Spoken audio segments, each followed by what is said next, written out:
thank you, Dr. Campbell, Dr. Zakir Naik, for your presentations as well as the response. Lastly, we have the audience participation session, namely the question and answer session. To extract maximum benefit in the limited time of 60 minutes approximately that we have available, we would like the following rules to be observed. Your question should be only on the topic, the Quran and the Bible in the light of the subject of science. Questions out of the topic would not be entertained. Kindly state your question briefly and to the point. This is not a lecture time, neither a counter question time for the questioners. Dr. William Campbell and Dr. Zakir Naik should answer comprehensively, and each answer should not exceed 5 minutes. 4 mics have been provided in the auditorium for the questions from the mics. 2 next to the stage for the gents, and 2 in the rear of the center aisles for the ladies. Those who would like to put forward a question to Dr. William Campbell may kindly queue up behind the mics on my left, gents in the front, ladies in the rear, and those who would like to put forward a question to Dr. Zakir may kindly line up behind the mics on my right, gents in the front, and the ladies in the rear. I would like the audience in the balcony to kindly excuse us. We are happy that this is a full session, jam-packed hall, but we request you to kindly take the trouble to come down to the mics if you'd like to put forward a question. Only one question at a time may be put forward. If you have a second question, you would have to line up behind again to put forward your second question. Written questions on index cards available from the volunteers in the aisles would be given secondary preference after the questions on the mics are handled by the speakers. Please write on the card to whom your question is addressed, Dr. William Campbell or Dr. Zakir Naik, so that they can be put in the appropriate boxes in front of you, transparent boxes with the names Dr. William Campbell and Dr. Zakir Naik put on them, so that the questions could be shaken up by the coordinators and the speakers themselves could select the questions at random. These would be screened by the panel of the speakers to see that they are relevant and on the topic, and okayed by the coordinators to be put forward on the coordinator's mic, which the speakers would have to answer. Kindly state your name and profession before putting forward your question. We will allow one question at a time in a clockwise rotation, alternately addressed to each speaker. Like Dr. Campbell, one question, Dr. Zakir Naik, the second question, then Dr. Campbell, the third question, and Dr. Zakir Naik, the second question. I'm sorry, it would be a zigzag fashion rather than a clockwise fashion, the way the mics have been arranged by the organizers.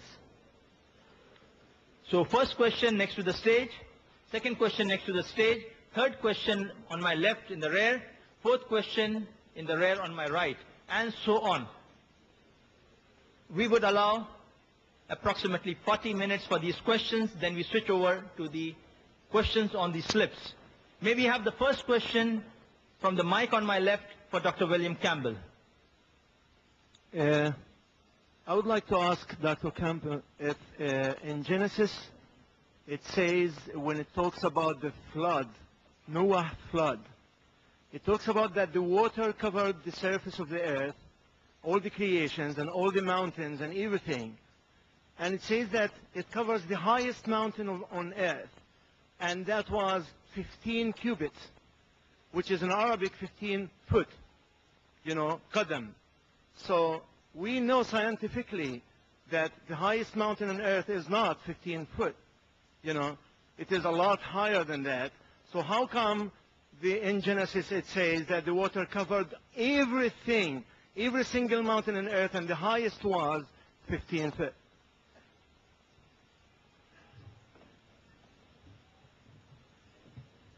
Thank you for your question. I think it's saying that that is above the highest mountain. If the highest mountain is 3,000 meters, well, then then it's 15 feet or 15 foot above it. However, Brother, we'll not allow any questions in between. No counter questions, please. Let the questioner put his question, full stop. Then the speaker gives his answer in whatever manner he chooses. Thank you. and I looked into this in the Quran. I think it actually would be understood to be the same way, because it says in Surah 11, verse 40, the fountains of the earth gushed forth, and the waves like mountains. And then it says that in the places where it gives a list of prophets, there's no prophet before Noah. And so, I know Adam can be a prophet, but so Noah is listed. And I think that it says in the Quran, too, that the whole world was covered. Yes, brother. Question for Dr. Zakir Naik. Could the volunteer kindly put the mic down?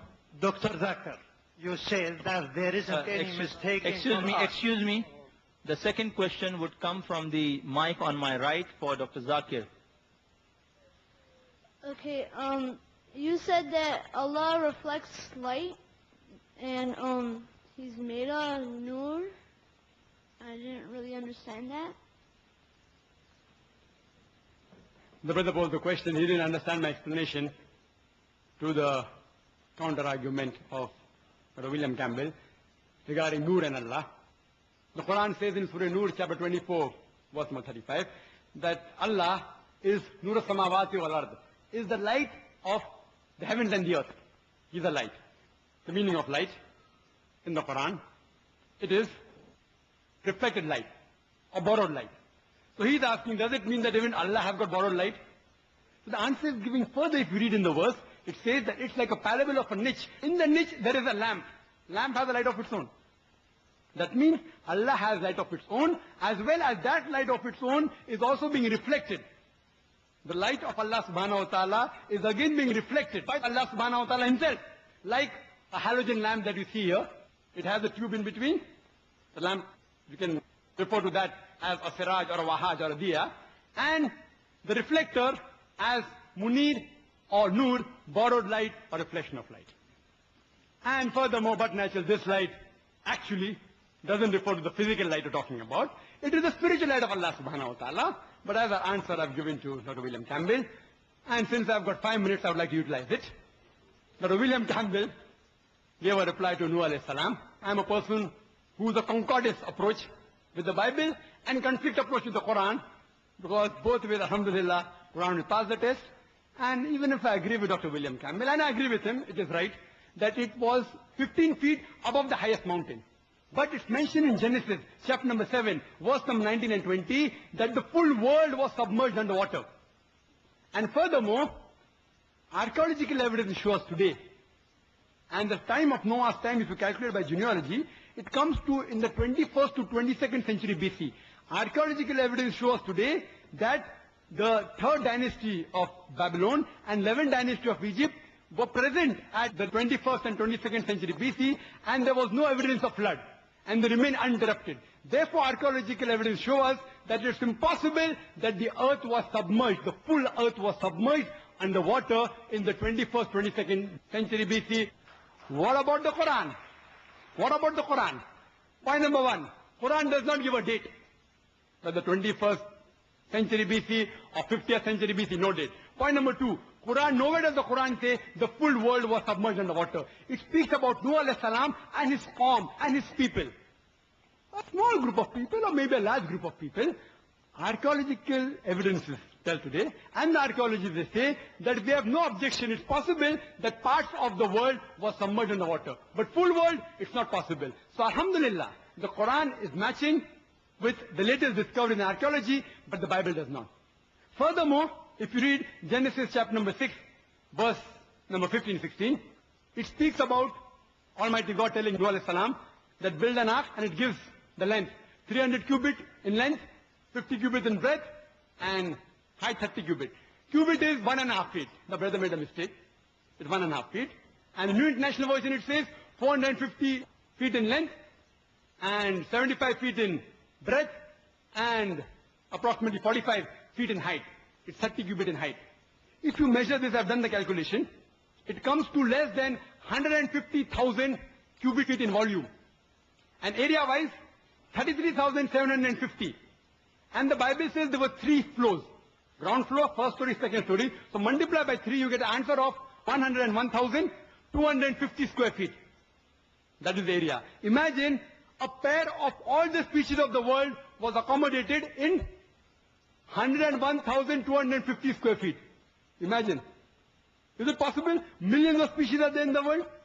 If I tell in this auditorium, 1 million people came in this auditorium, will you believe? I remember, I think last year, I'd given a talk in Kerala, and there were 1 million people. That's the biggest gathering I've addressed, alhamdulillah, by Allah's grace. 1 million people! I could not see the end. It was not an auditorium, it was a big beach. I couldn't see anyone. Only few people in the front, that's all. Few compared to the 1 million people that were there. If you see on the video class, you will realize how big is 1 million. Somewhat like Arafat, you see 2.5 million people in Arafat. In an area of 101,250 square feet, or 150,000 cubic feet, it is impossible. And above that, they stayed for 40 days, eating, going for call of nature. If I say 1 million people came in this auditorium, will you believe? So scientifically, there are several things in which there are gross scientific errors in the Bible. Can we have the next question for Dr. Campbell from the mic at the rear? Dr. Naik, you said No, that excuse there me. is... This question is for Dr. Campbell. Okay. So you have So to the wait. next person would like to ask a question to for Dr. Campbell. Yes, I'd like to pose this question, or rather this test to Dr. William Campbell.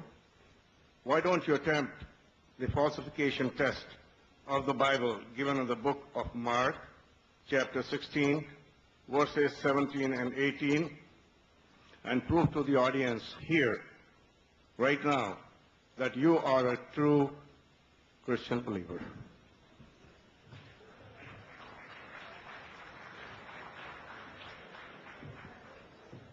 Well, I don't agree with Dr. Naik's interpretation. Jesus himself was tempted, and the devil said, well, if you're the Son of God, throw yourself off the temple. And Jesus said, you will not tempt the Lord your God. And so if I was to stay and say, oh yes, I'm going to be sure and do a miracle in front of you, I would be tempting God. My friend, Harry Radcliffe, he had promised to go. And so he decided to keep his promise and trust God to do his will. It's a different situation. I will not tempt God. Right, thank you. Question for Dr. Naik. Maybe the question in the rear, from the sister She's for Dr. Naik. at, at the back. You have a question for Dr. Naik in the back, ladies. Yes. Okay. Go ahead. My question is with Dr. Zakir Naik. The Christians explain the concept of Trinity scientifically by giving the example of water, which can be in 3 states, solid, liquid, and gas, in the form of ice, water, and vapor. Similarly, one God is a triune God, Father, Son, and Holy Ghost. Is this explanation scientifically correct? Just a comment before I give the answer. We should not tempt God, we should not test God, but here we aren't testing God, we are testing the human being.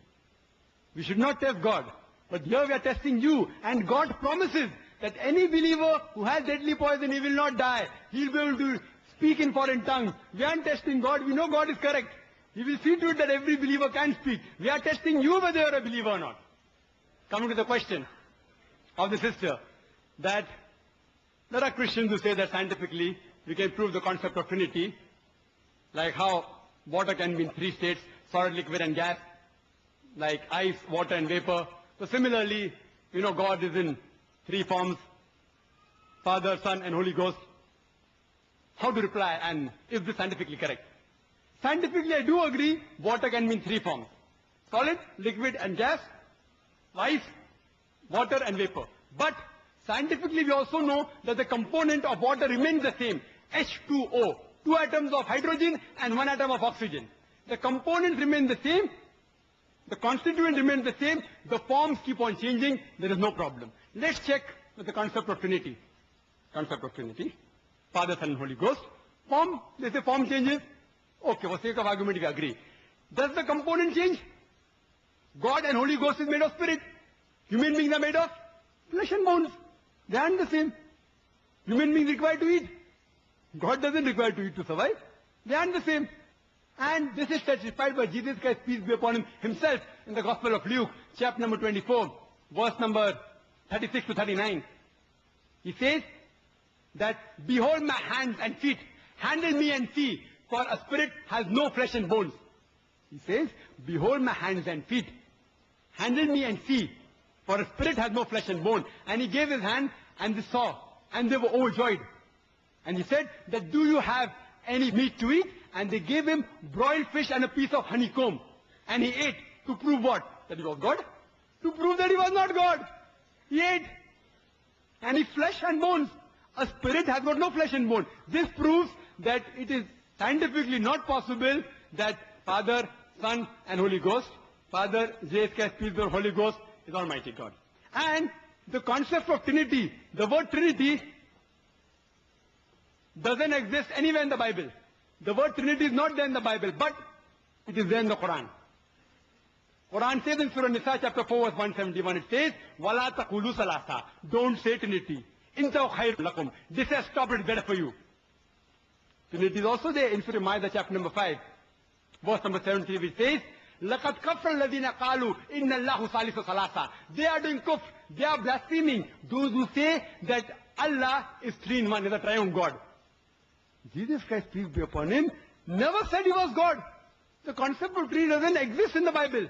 The only verse which is closest to the concept of Trinity is the first epistle of John, chapter number 5, verse number 7, which says, for there are three that bear record in heaven, the Father, the Word, and the Holy Ghost, and these three are one.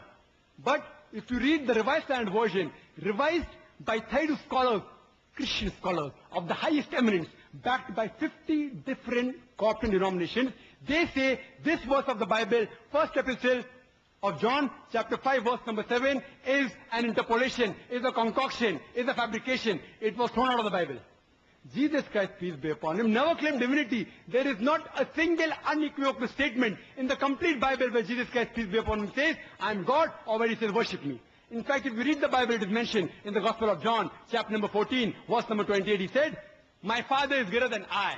Gospel of John, chapter number 10, verse number 29, my Father is greater than all. Gospel of Matthew, chapter number 12, verse number 28, I cast out devils with the Spirit of God. Gospel of Luke, chapter number 11, verse number 20, I with the finger of God cast out devil. Gospel of John, chapter number 5, verse number 30, I can of my own self do nothing.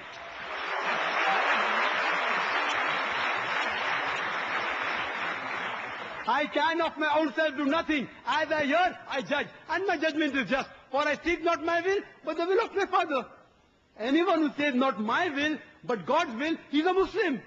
Muslim means a person who submits his will to Almighty God.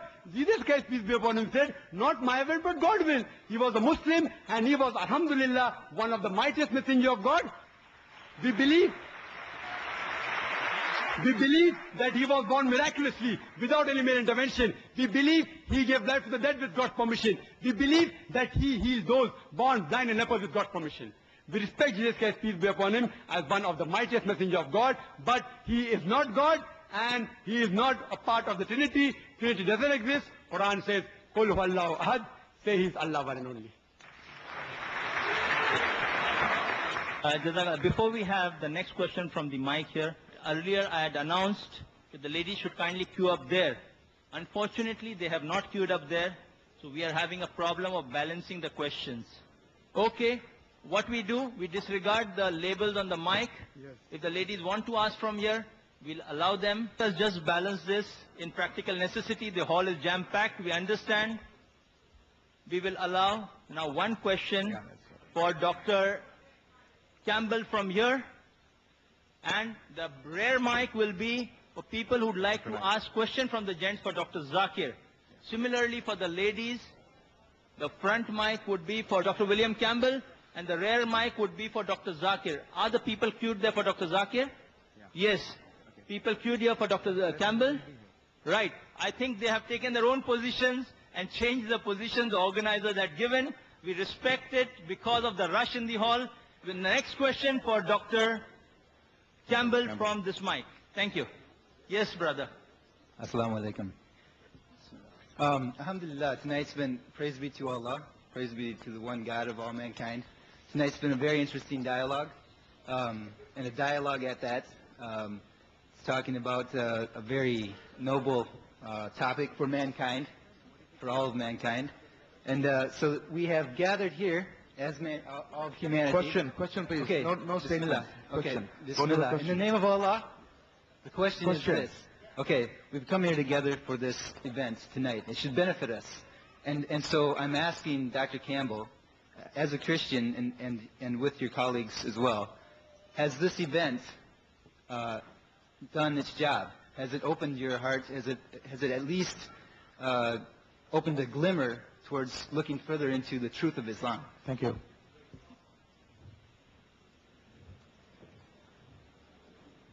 Well, I think I'll use the last question to answer yours.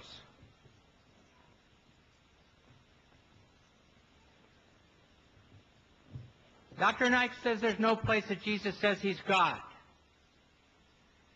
In Mark 14:61, he didn't answer. And again the high priest was questioning him and saying to him, "Are you the Christ, the Son of the Blessed One?" In other words, are you the Christ, the Son of God? And Jesus said, "I am." So he did say, "I'm the Son of God." And he did say he's divine. And the Bible clearly says, I realize he's quoted the verses he wished to quote, Dr. Zeik wished to quote, where Jesus was in his human form. But there's other verses. He says, "I and the Father are one." It says, "In the beginning was the Word, and the Word was with God, and the Word was God, and God was made flesh and dwelt among us." In Jesus' baptism, the Father spoke and said, "This is my beloved Son." Jesus was there, and the Holy Spirit descended. The Father, the Son, and the Holy Spirit. We didn't make this thing up from our heads. Just flip this little thing. Now, the friend asked the question here. We've learned many things, and I'm always willing to learn, but I still think that the 500 witnesses that saw Jesus after he rose from the dead have more power with me than Muhammad coming 600 years later as one witness. Thank you. We'll allow a question for Dr. Zakir from the rear. Yes, sister. Dr. Campbell did first attempt to bring up supposed false facts pertaining to the Quranic views on the universe, and you did refute these accusations. However, it was not addressed what the Bible says about the shape of the earth and its other aspects. This is the question that I did not address regarding what the Bible says about the shape of the earth. Due to lack of time, I can point out another 100 points, lack of time. Anyhow, sister wants to know what does the Bible speak about the shape of the earth. It's mentioned in the Bible, in the Gospel of Matthew, chapter number 4, verse number 8. It says, the same reference which Dr. William Campbell used about tempting. The devil took him, that Jesus Christ peace be upon him, to an exceedingly high mountain and showed him all the kingdoms of the earth and its glory. Gospel of Luke, chapter number 4, verse number 5. The devil took him to a high mountain and showed him the glory of all the kingdoms of the world. Now, even if you go to the tallest mountain, the highest mountain in the world, that's Mount Everest, and supposingly you have a very good vision and can see for thousands of miles together, yet you will not be able to see all the kingdoms of the world, because today we know the earth is spherical. You will not be able to see the kingdom of the opposite side of the world. The only way you will to see if the earth was flat. That's the description what the Bible gives. The earth is flat. Furthermore, the same description is repeated in the book of Daniel, chapter number 4, verse number 10 and 11. It says in the dream that the tree grew up into the heaven. And then when the tree grew up into the heaven, it grew up so much that everyone from all the ends of the earth, they could see the tree. This is only possible if the shape of the earth was flat.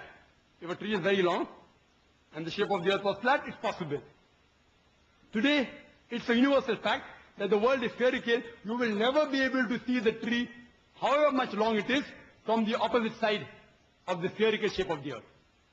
Furthermore, if you read, it's mentioned in the First Chronicles, chapter number 16, verse number 30, that the earth does not move. The same is repeated in the book of Psalms, chapter number 93, verse number 1, that Almighty God, He has stabilized the earth.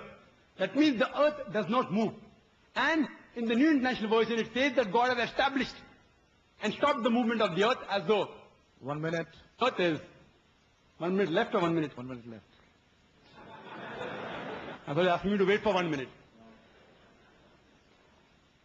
Regarding Dr. William Campbell, he said that Jesus Christ, peace be upon him, said in the Bible in several places that He was God. You can refer to my video cassette, Concept of God in Major Religion, which gives all the references and the answers. I'll only give you the references of what he quoted. And my father of one is from John, chapter number 10, verse number 30. And in the beginning was the Word is from John, chapter number 1, verse number 1. You go to the context and you'll come to know Jesus Christ, peace be upon him, never claimed divinity. You can take my cassette, which is available in the foyer outside, Concept of God in Major Religion, and similarities between Islam and Christianity, which give the details that Jesus Christ, peace be upon him, never claimed divinity. Time. Thank you. The next question from the Campbell. lady in the front for Dr. William. You mentioned the test where a true believer can drink poison and survive because of their faith. What about Rasputin, who was poisoned with enough cyanide to kill 16 people, and when that didn't kill him, he died of blood loss?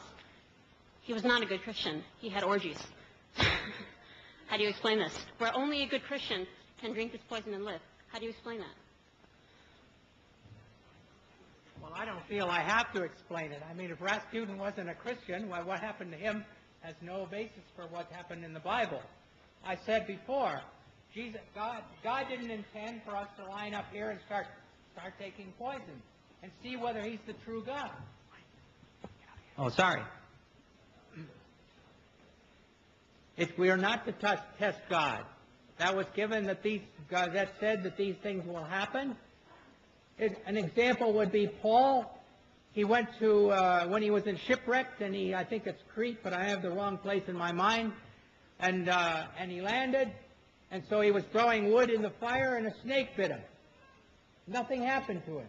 But he wasn't trying to test God. He was trying to throw wood on the fire. It's a different situation. No comment, please. Thank you. The next question from the rare for Dr. Zakir. Excuse me. Yes, brother. Excuse me, sir. Sorry, carry on. I'd just like to say about the circle of the earth. In Isaiah 40:22, it says, He, God, sits enthroned above the circle of the earth. Thank you. In the back for Dr. Yes, Naik. brother. For Dr. Zakir. Dr. Zakir, you said there isn't any mistake in Quran. I see more than 20 mistakes in Arabic grammar, and I will tell you some of them. إن الذين آمنوا والذين هادوا والصابئون. He said in Baqarah and Hajj, إن الذين آمنوا والذين هادوا والصابئين. Which is right? الصابئون or الصابئين? Number one. Number two. Brother, He said, brother, one question at a time. yeah, please. but at the same thing, he said in Surah Taha 63, إِنَّ هَذَانِ لَسَاحِرَانِ. Mistake. إِنَّ هَذَيْنِ لَسَاحِرَانِ. Can you explain that? And there is more than that mistake. Brother will allow you only the first part of the question. The second part will not allow because we have stated we'll allow one question at a time so others get a chance to. Okay. The brother has asked a very good question. I would like to be more concordant and agreeing. He has mentioned all 20 grammatical points. And the book is referring to Abdul Fadi. Abdul Fadi, correct? Is the Quran infallible? I can see something. Yeah. Alhamdulillah, my side is good.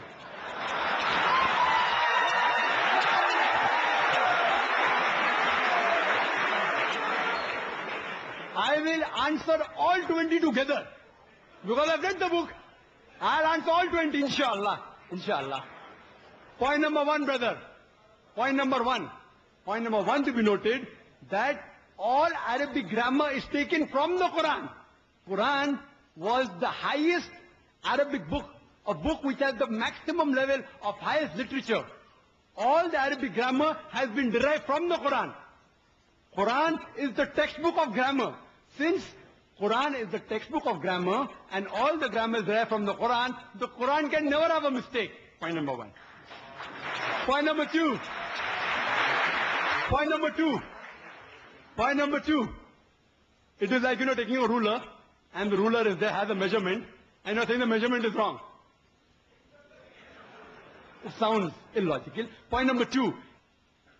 In the different tribes of Arabia, and Arabic, and Dr. William Campbell also will agree with me, in different Arabic tribes, the grammar keeps on changing. In some Arabic tribe, the word is feminine, the same word is even masculine in the other tribe. Same word, in different tribes, the grammar keeps on changing. Even the gender keeps on changing. So will you check Quran with that faulty grammar? No. And furthermore, the eloquence of Quran is so high. It's so high, it is far superior. And, there are various books. On the internet you go, 12 grammatical mistake, 21 grammatical mistake, Abdul Fadi, 20 grammatical mistake. Do you think the Christian people took out these mistakes? Who took out these mistakes? Do you know who took out? The Muslims. The Muslim scholars, like Zamakhshari, what they did, that the Quran grammar is so high that it goes against the conventional use of the Arabic. The Quran grammar is so high, to prove the Quranic grammar was high, they gave examples. And I'll give you a couple of examples which will answer all his 20 questions. They give the example, like we read in the Quran, it says that the people of Lut, alayhi salam, they rejected all the messengers. They rejected the messengers it's mentioned. Dr. William Campbell said, the people of Noah, they rejected the messengers. We know from history that there was only one messenger sent to them. So it has a grammatical mistake. Quran should have said, the people rejected the messenger, not messengers. I agree with you. With layman grammar like how you and I know, it may be a mistake. But if you read the books written by Arabs, what is the beauty of the Quran? The beauty of the Quran is, why does the Quran refer messengers instead of messenger? You know why? Because we know that the basic message of all the messengers was same. That there is one God. About Tawheed, about Allah subhanahu wa ta'ala. By mentioning the people of Lut alayhi salam, the people of Noah rejected the messenger. It says by rejecting Lut alayhi salam, they are indirectly rejecting all the messengers.